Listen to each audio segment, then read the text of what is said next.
दोस्तों, अगर आप एक लम्हे के लिए रुक जाएं और अपनी जिंदगी के पिछले 5 से 6 हफ्तों पर नजर डालें, उनको एवेलुएट करें, तो आप देखेंगे कि मोस्टली हमारा रवैया यही होता है कि जब कभी हमें कोई अच्छी खबर सुनने को मिलती है, कोई कामयाबी नसीब होती है, तो हम खुश हो जाते हैं। और अगर हमारा कोई नुकसान हो जाए, हमारी कोई ख्वाहिश पूरी ना हो या कोई चीज हमसे छिन जाए, तो हम दुखी हो जाते हैं। हमारे जज्बात, हमारे इमोशंस कभी भी एक जैसे नहीं रहते, हमारी फीलिंग्स बदलती रहती हैं। और ये फिक्र या परेशानी वाली बात नहीं होती, ये एक फितरी अमल है, सभी के साथ ऐसा ही होता है। फिक्र और परेशानी वाली बात तब होती है जब कोई दुख या उदासी का जज्बा हमारी जिंदगी पर हावी हो जाए, हमारी जिंदगी में ठहर जाए, स्टे कर जाए। दुख या परेशानियां अगर आपकी जिंदगी में एक लहर की तरह, एक वेव की तरह आएं और गुजर जाएं तो ठीक है, सब सही है। आप कुछ वक्त के लिए उदास होंगे, दुखी होंगे, लेकिन फिर वक्त गुजरने के साथ साथ आहिस्ता आहिस्ता आप नॉर्मल होना शुरू हो जाएंगे, उस गम को भूल जाएंगे, रूटीन लाइफ में वापस आ जाएंगे। लेकिन अगर वो दुख का लम्हा आपकी जिंदगी में ठहर जाए, आप हर वक्त उस वाक़े के बारे में सोचते रहें, उस दुख या परेशानी को भूल ना पाएं, तो वो उदासी आहिस्ता आहिस्ता डिप्रेशन में बदल जाएगी।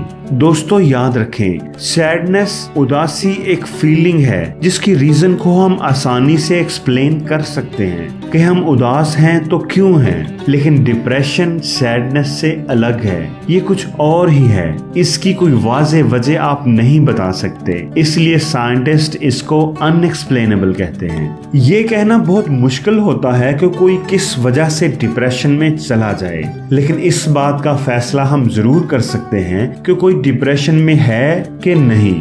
तो दोस्तों, आज की इस वीडियो में मैं आपके लिए एक बड़ा ही इंटरेस्टिंग टेस्ट लेकर आया हूँ। इस टेस्ट के जरिए आप अपने बारे में या किसी के बारे में भी मालूम कर सकते हैं कि वो खुश है, उदास है या डिप्रेस है। इस टेस्ट में आपसे आपकी जिंदगी के पिछले 5 से 6 हफ्तों के मुतालिक कुछ सवाल पूछे जाएंगे। 5 से 6 वीक्स का पीरियड कोई ज्यादा लंबा अरसा नहीं है, इसलिए आपको अपनी फीलिंग्स को रिकॉल करने में कोई ज्यादा मुश्किल पेश नहीं आएगी। आपसे टोटल 8 सवाल पूछे जाएंगे। आपने हर सवाल का जवाब यस या नो में देना है। तो चलिए शुरू करते हैं। क्या आपकी काम में दिलचस्पी कम है और आपको काम करके अच्छा भी नहीं लगता?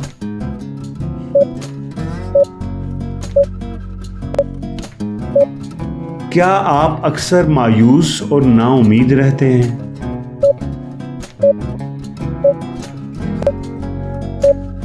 क्या आपको नींद सही नहीं आती, कभी बहुत ज्यादा आती है और कभी बिल्कुल ही नहीं आती?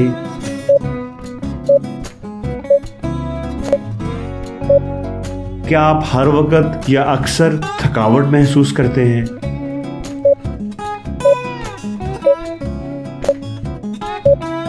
क्या आपकी खाना खाने की रूटीन नॉर्मल नहीं, या तो आपको भूख बहुत कम लगती है या आप बहुत ज्यादा खाना खाते हैं?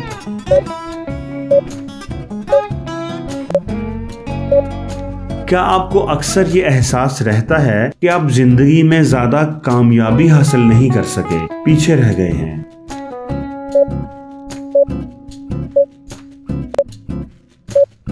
क्या आपको चीजों पर, काम पर फोकस करने में, कंसंट्रेट करने में मुश्किल पेश आती है?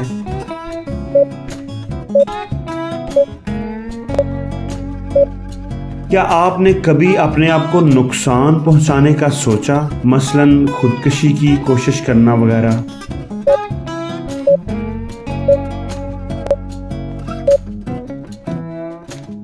अगर आपने यस की ऑप्शन 2 दफा या 2 से कम दफा चूज की है, तो आपको मुबारक हो, आप वाइट जोन में हैं। आप बिल्कुल भी डिप्रेस नहीं, आप अपनी जिंदगी के बारे में पॉजिटिव हैं, ऑप्टिमिस्टिक हैं, पुरजोश हैं। अगर आपने यस की ऑप्शन 3 से 4 दफा चूज की है, तो आप ग्रे जोन में हैं, मतलब आप थोड़ा डिप्रेशन का शिकार हैं। लेकिन ये कोई फिक्र वाली बात नहीं, ये जिंदगी का हिस्सा है। थोड़ी बहुत डिप्रेशन तो चलती है। लेकिन अगर आपने यस की ऑप्शन 5 दफा या 5 से ज्यादा दफा चूज की है, तो आप ब्लैक जोन में हैं, मतलब आप बहुत ज्यादा डिप्रेस हैं। आपको जरूर किसी क्लिनिकल साइकोलॉजिस्ट से कंसल्ट करना चाहिए।